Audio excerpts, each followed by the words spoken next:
This is Pan-African show from AMN Plus. How was your week?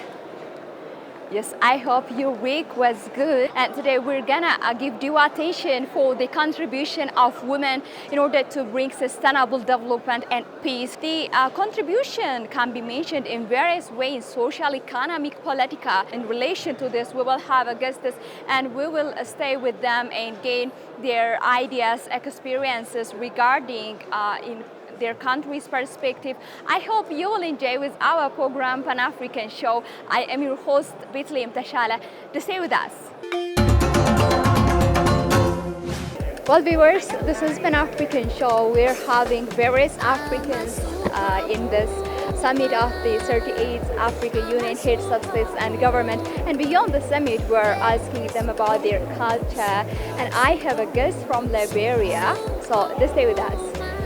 Very much for having me. Thank you. My name is Catherine Colibidi. I'm a Liberian. I'm a women's human rights defender, and I was invited by the government of Liberia to come to attend the AU summit because the government of Liberia had a side event on feminist foreign policy in Africa.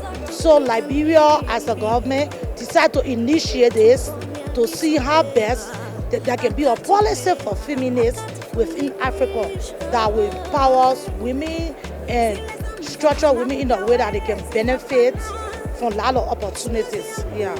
That's great. So how the summit is going on? Oh, for all I know, the summit is very great. And like I said, I'm glad to be in the summit because this is an opportunity for me as a human rights defender to come at this great summit where you see great head of states of Africa, eminent men and women of Africa in this place to learn and to also listen. And it will also give me more advantage to advocate from an informed background because everything that we are learning here today as a human rights defender is our role to remind government, especially our head of states and member states, of every commitment they are making here at this summit to make sure that they are above everything.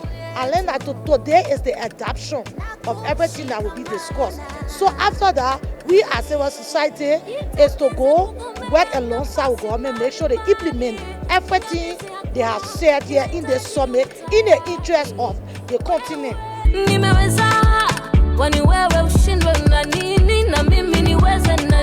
Mwanamke ngangari, mwanamke hodari, anayejiamini baba lete chumvi yeye alete sukari.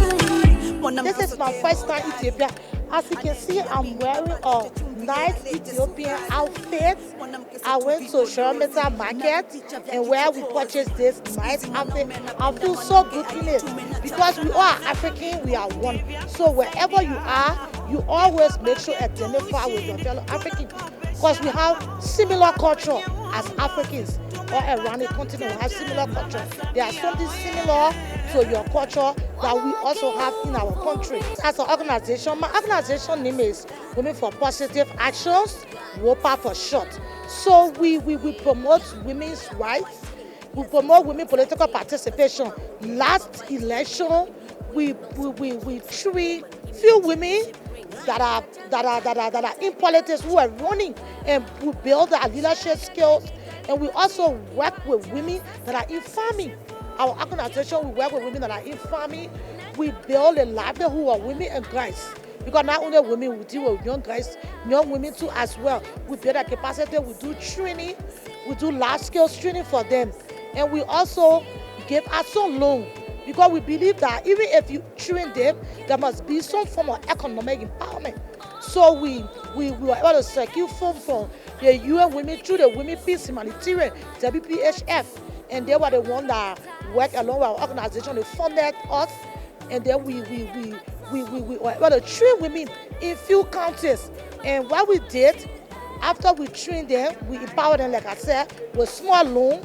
And some of them invest more into the agriculture. Some of them are doing business. Some of them are business women. And we also, right now as I speak, we are carrying on some income growing project with the youth. We work with youth, young women and men that are high school dropouts. We are training them in large-scale training, career pathway. We as an organization will still find a way around there to continue the program. So we also engage. We do awareness. We do a lot of awareness raising. We do community engagement. We do stakeholder dialogue. We work with stakeholders. We also into trafficking because we found out that because of the poverty rate in Africa, there are a lot of people who want to do illegal migration, people who want to go in other countries, in developed countries for greener pasture. So what we do, we educate the people. Eat as much as you want greener pasture, but you should get it in a real way. You should not be fooled by traffickers to take you out of the country or to illegally migrate to another country in the name of finding greener pasture. So we work with women, and we are closely working with the Ministry of Gender. Our gender ministry, we work with the Ministry of Labor in regards to the trafficking division, work with Ministry of Justice. On SGPP, we work with Ministry of Health, and now you can see we are working with Ministry of Foreign Affairs in terms of the feminine policy. So yeah. That's great. You know that Africans nowadays are believing by themselves in order to solve their problems within the homegrown solution, Africa solution for Africa problems. What's your impression of it? So, like I said, the summit is a really eye-opening for me. During the opening of the summit, I listened to one of the speakers. He said, we Africans, they're the leader, the head of states, should take the initiative to make sure that Africa benefit from their own resources. Like he talked about the raw material. The raw material should be processed within Africa before it be transported. Instead of people just coming, taking our raw material and take it and process it and bring it back to us for sale. He said no. So Africans should also take the lead to make sure that their citizens, their people are satisfied. So I believe that after this summit, there will be a change around the continent of Africa. I believe that our head of state will see the need to prioritize their own continent instead of looking out there for external funding to transform the lives of their people. How do you see the beauty of Addis Ababa? As we know, Addis Ababa is the headquarters for the African diplomatic activity, right? I feel it's good, actually, because I believe this is a safe space for Africans. See here, we are here. There is no harassment. The security, I think the security is tight, it's in place, and this is a beautiful city as well. And where the headquarters is situated, it's a very big space. So I feel good that the AU headquarters is situated in Addis Ababa. Let us go to your country, Liberia. Now, let me ask you, what are the tourist attraction destination place in your country, Liberia? Oh yes, tourists go there a lot of time, but they are safe. Actually, the security within our country is very good. When tourists go to Liberia, though we don't have a lot of tourists inside, but the few we have, tourists go there. The one is in one of the rural counties called Bon County.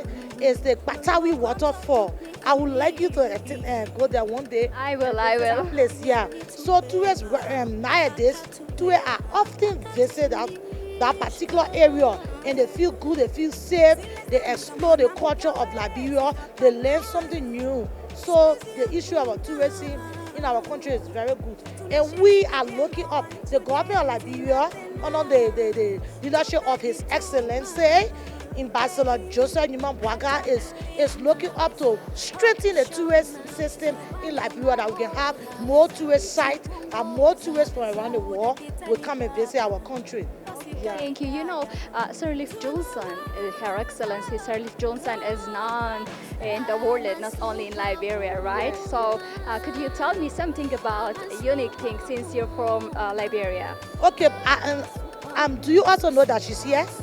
Okay, yeah. So for me, as a woman leader, she's an inspiration to a lot of us. To a lot of from my young days and now to my adulthood, she's been an inspiration.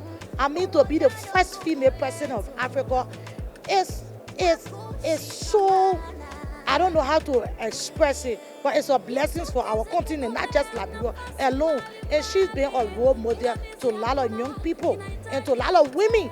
Because of her today, women can stand. Madam Sally, as a female first president of Africa, she broke the glass ceiling that women should not be limited. Women shouldn't reduce themselves. Women shouldn't be lack of self-confidence. Women should build themselves and believe that they can do it. She said, if you believe in this, you should go for it. One thing I learned from her, she said, if your dream does not scare you, it's not a dream. Yes. So she believed that you as a woman, you should dream big above your own imagination and believe that that dream can be a reality. So she's an inspiration to a lot of us. We see her as a role model. We see her as an icon of Mama Liberia to the continent and the world at large. Yeah. Her Excellency Sirleaf Johnson is a role model for all Africans. And I am very thanking you. And if you have a last message for Africans to give to the So yes, I listened to the GMAP, that is the Women Forum.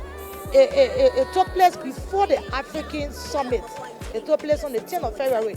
And one of the things they proposed was for this summit that they should come up with they should adopt a convention that will protect women against gender-based violence. So I'm looking forward today that after this summit, that convention will be adopted, that women in Africa can be safe from all forms of violence that affects them, both in home, in the marketplace, at the transport site, in the school, at your workplace. So I'm looking forward to that, and I'm looking forward not just the adoption, but I'm looking forward to a great implementation, because talking it is another thing, but what implementing it is another part. So we're looking forward to the implementation of everything that will be adopted here today in the interest of Africans. Like I listened to the Prime Minister from Mababasao. She said it's time for us to be emancipated from our mental slavery. So it's now. African leaders need to act now that we should be protected from every form of violence. The issue of mental slavery is also a form of violence. So yes, I'm looking forward to that. Thank you very much. Thank you.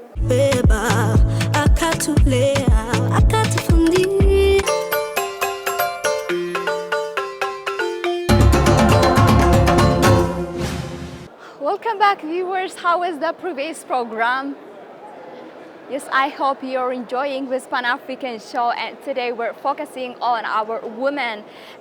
You know that women played a significant role for the development of African countries. In the Battle of Adwa, one of the mentioned legendary is a woman, Taito Butul, yes. Taito Butul led the Battle of Adwa, and the next program will provide us a general understanding about this legendary woman of Ethiopia. And I hope you will enjoy and gain information regarding the Battle of Adwa. This is Pan-African Show. Stay with us.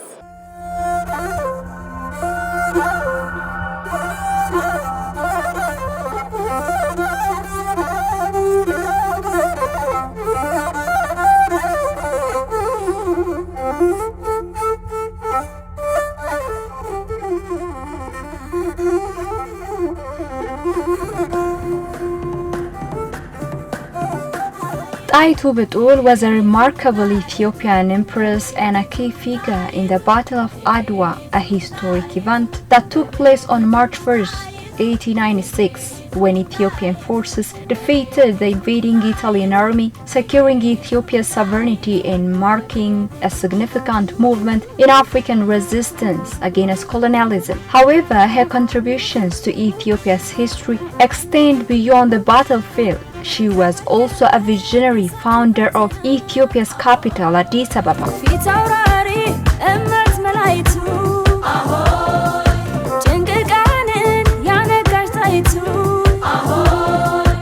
Taito Butul, born around 1851, was a wife of Emperor Menelik II the leader who would guide Ethiopia to victory against the Italians. Though not directly involved in the fighting on the front lines, her influence and contributions were pivotal to the Ethiopian victory. Empress Taitu was known for her intelligence, strong will, and strategic mind, and she played an instrumental role in organizing the defense of her country.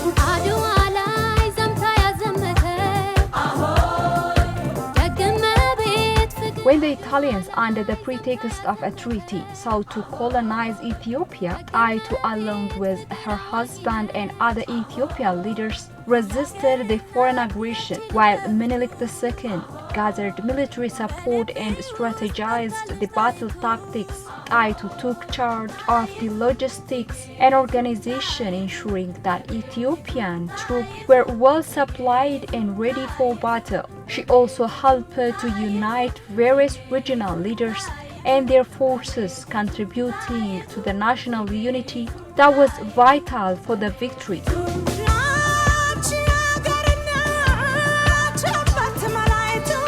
At the Battle of Adwa, Taitu was known to have played a crucial role in boosting the morale of the Ethiopian troops, especially in the days leading up to the battle. Her presence and determination were symbolic of Ethiopia's resolve to protect its independence, and she worked alongside Menelik to ensure that their forces were not only well prepared but also strategically positioned for the battle. While Menelik II led the army, Taitu remained by his side, providing her counsel and taking part in the military and political decisions that shaped the course of the war. After the victory, Taitu's role as a powerful and influential figure in Ethiopia's political and social spheres became even more prominent. She had earned respect not just as a queen but as a warrior in her own right, known for her devotion to her people and country.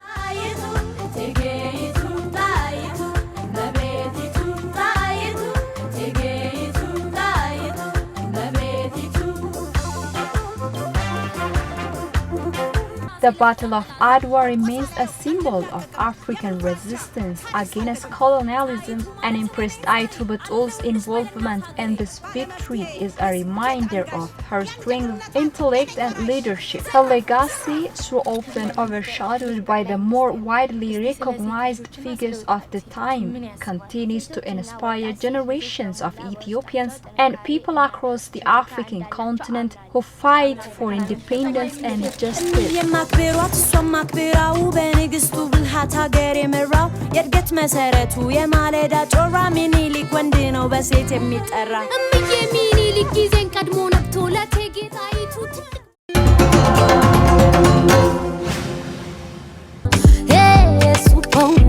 I'm Dr. Nkosazana Dlamini Zuma, the former chairperson of the African Union Commission. Agenda 2063, we are in the implementation phase.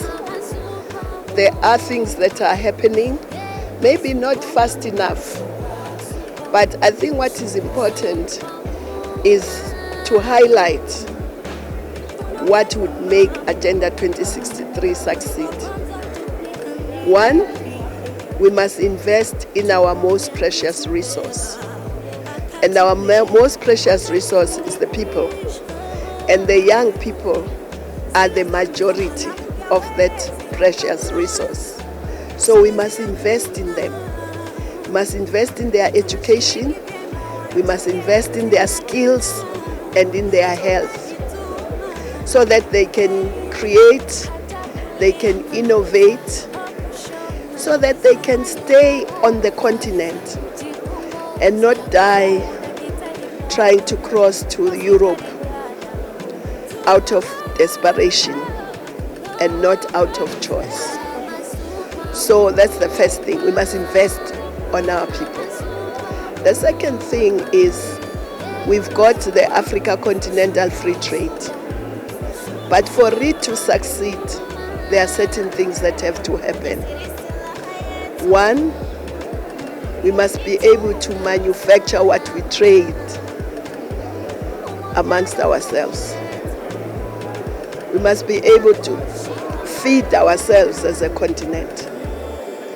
You know, if you look at land that is still available in the world, 60% of it is in Africa.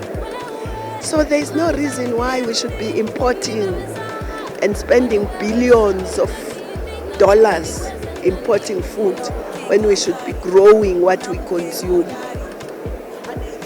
We could even help feed the world and get money from exporting food from here.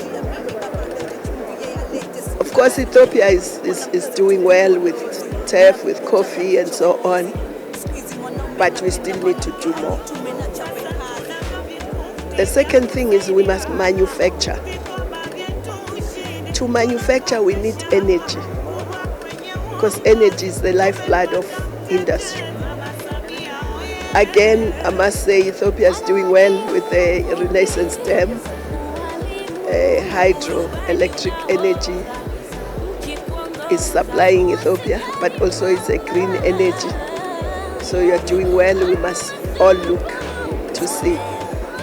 We must also have shared energy pools. There is Inga that we have not developed. We keep asking other continents to come and invest. Why don't we invest ourselves in Inga, which can supply electricity to many countries on the continent?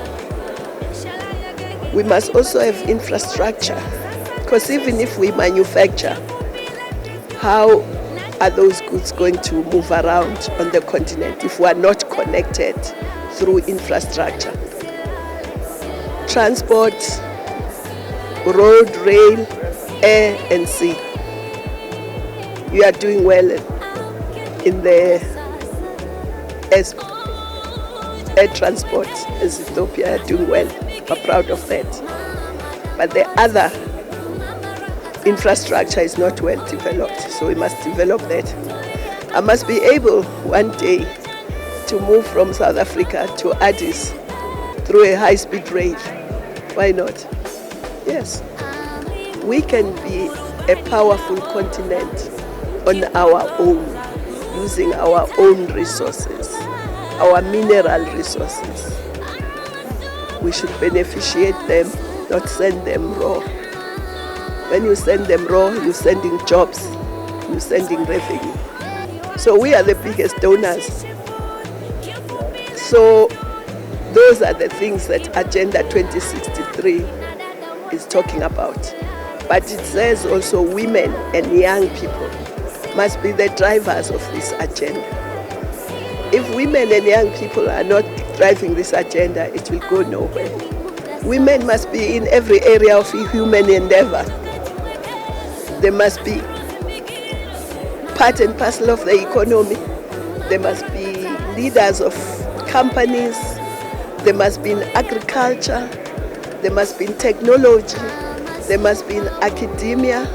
They must be everywhere. And young people as well. Yes.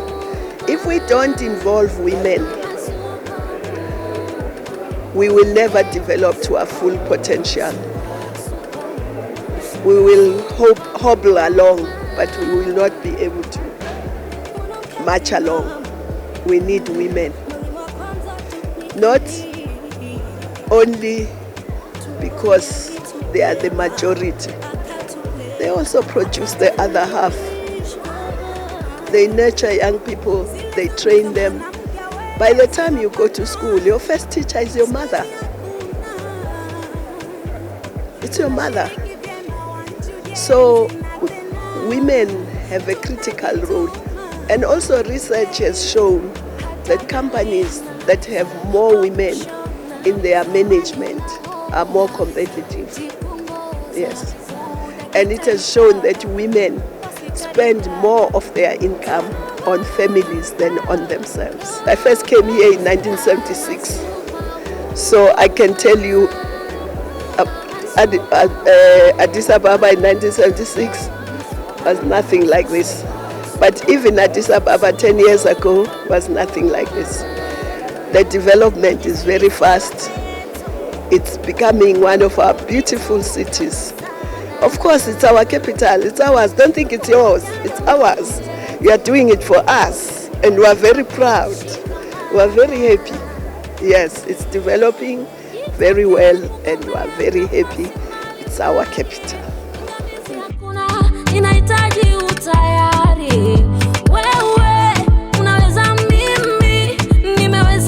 My name is Dorothy Davis. I am president of Dorothy M. Davis Strategic Global Consulting, but I'm also the co-chair of the African Women Leaders Network Diaspora Chapter, and there's more. And I am the UN representative for the Global African Diaspora Initiative for the Congressional Black Caucus Institute. I was born in Liberia because my parents worked for the U.S. Foreign Service. So I was born there. I was raised in Nigeria during the Biafran War. And then I was raised in Tunisia right after their independence. And then Switzerland. Okay, so that's my foundation. It's very mixed, and the U.S. of course, but that's my foundation. So I didn't know a whole lot of people who had that experience who were African American or just black, right? So I started picking people, like people who had traits that I thought, okay, I'd like to be like that person. So one of them was Dame Nita Barrow, who was from Barbados, and she was a dynamic woman. Everyone should look her up. She's passed, but she became Governor General, ultimately. She became Governor General of Barbados, but she was also the ambassador of Barbados to the UN. She was some leadership role with the World Health Organization. I mean, she was all over the place, but in a good way, and she was impactful. Oh, I know, she was the only female among the elders that went to negotiate Mandela's release. Okay, that's how tough she was, right? And a nice person. So that was one. And then another one was a woman named Herschel Challenor, who was an African-American U.S. Foreign Service officer. I really liked how she handled things and how she was able to integrate what was missing from the Foreign Service in terms of sensitivity to blacks and to women. I think at this point, my role model, there's so many now, but one is definitely Mia Motley, for sure. I like people who are outspoken and who stand up for what's right and at some risk sometimes, but it's important for the larger community.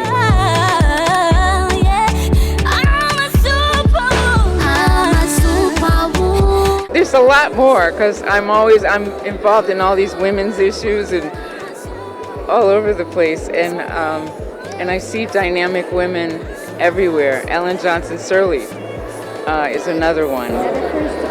The first, yeah, I don't know how she does it. She's 86 now, and she's still traveling all over the world. And we just had a session here, the African Women Leaders Network. Just had an all-day meeting here on Thursday, and she was there, and she's the patron of AWLN. And she was clear, and she was marching us on and telling us what to do, not in a negative way, but from her experience, in an inspirational way. I know the other one is Madam Dlamini Zuma. I really like her too. Yes, I really like her. I had the opportunity of being with her the night before she was elected, because it was through the Sirleaf Market Women's Fund, and I happened to be with her at that time. That's when I met her. And then of course when she was elected, everyone was celebrating, of course. And then afterwards, I was able to do a video, a trailer about the 50th anniversary of AU for the diaspora, because what I was saying at the time is that the diaspora is not necessarily familiar with the African Union, which is part of the learning and the education we have to provide everybody. So I did a 5-minute trailer about the history, how how OAU was started, and we worked with the Ethiopian filmmaker Henek Mabratu, and then it was narrated by the late Ethiopian actor Haimana Alemu. Yeah, and so we did it just to be able to get some kind of word out to the diaspora about how important the AU is and what it's founded on, and also through that help them understand what is common between us. Even though we're all in different places, there's a common bond. And so what I didn't expect was once we did that, when Madam Lamini Zuma came to the U.S. and she had events there, they would use the video first before they introduced her. And I was like, wow, that's really nice, you know? And so I've been told that it's in the archives now. So I'm bringing it back out now because now with reparations and all of that theme, I can build on that and maybe do a full documentary on the AU.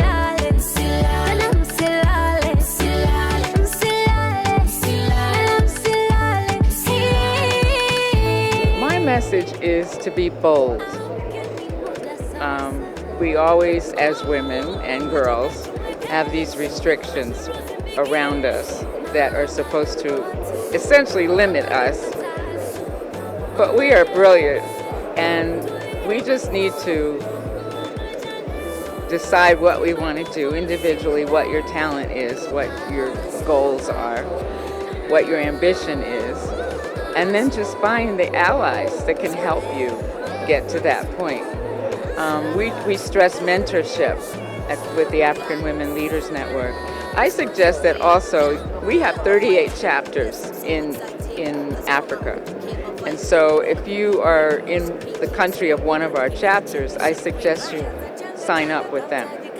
And then you'll become part of a family, in a sense, a family.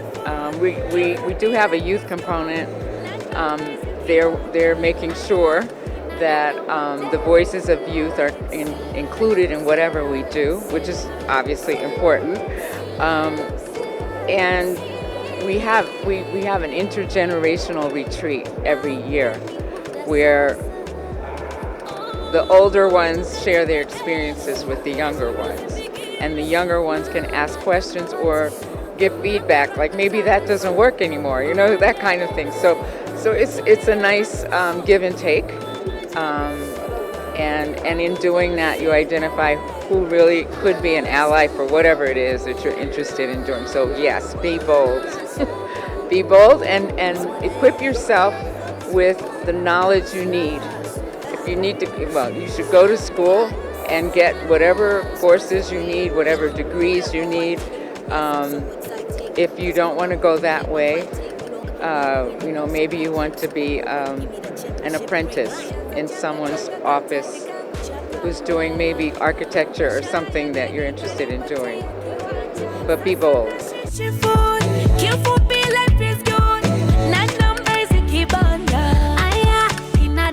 Okay, I'm Hannah Jambier, Mrs. Hannah Jambier from Liberia. This is very beautiful. Ethiopians are very loving. They are caring. I really admire the services rendered to us. I'm a superwoman. Our country is beautiful. We have varieties of food. We have different ethnic groups like tribes. We have different culture depending on the region you are coming from. If you visit our country, you love our country as well. We are loving people, we love strangers, and we love ourselves. We have nice beaches. We have a nice view, and we are lovely. Our food is delicious. When you go there, you interact with different people, you will love the experience anyway.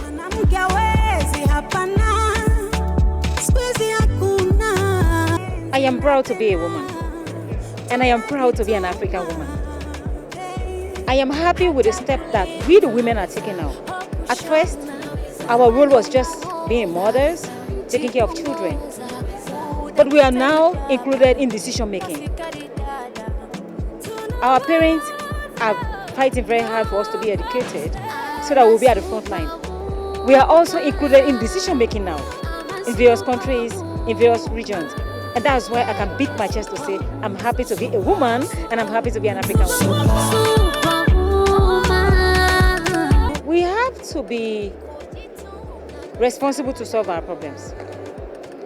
And if you want for a problem to be solved, women need to be included.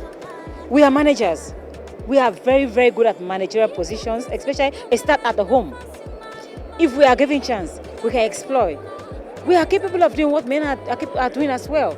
So we are advocating that our role should not only be at home. We should be included in decision making, in every sector, in government, parastatals. We are not just good at making decisions at home. We should be allowed as well. Like 50-50. Do you agree with me?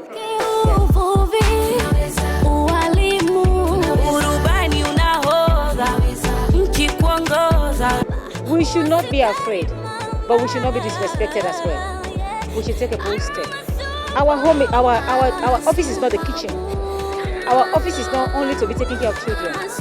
Our office is in the Senate. We have had women leaders, like presidents, like for my country. We have a former president, which is a female. And I am so proud to say she's the first African woman to become a president in Africa. So other women can take the challenges as well. She's still playing a role. She's even here at the summit. She was invited because they know the role she played in establishing a place in our country. So I am proud to say I am an African woman. Our role is not only in the kitchen. If we are given a chance, we can exploit. We can make great decisions as well anywhere.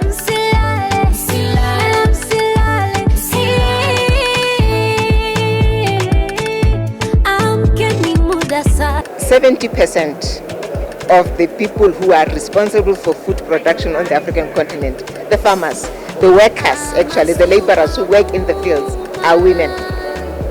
They produce the food. Now you can imagine. And what we are saying is that we are talking about sustainable development of the African continent. Let's have a value chain. First of all, let's protect the women who are actually doing all the labor and producing the food. But let us not export this food outside the continent so that it can be packaged, so that it can be turned into pills, like the nutritional supplements that are given to pregnant women. Let's have the full value chain here, and let's have the women themselves be engaged in the manufacturing process in this whole value chain, so that we can empower the women, so that we can have women actually drive economic growth and development. That is what we want for our women and for our girl child.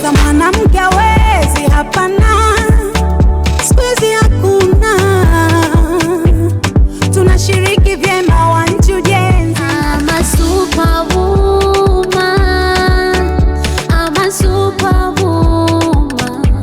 Hey, superwoman. Superwoman.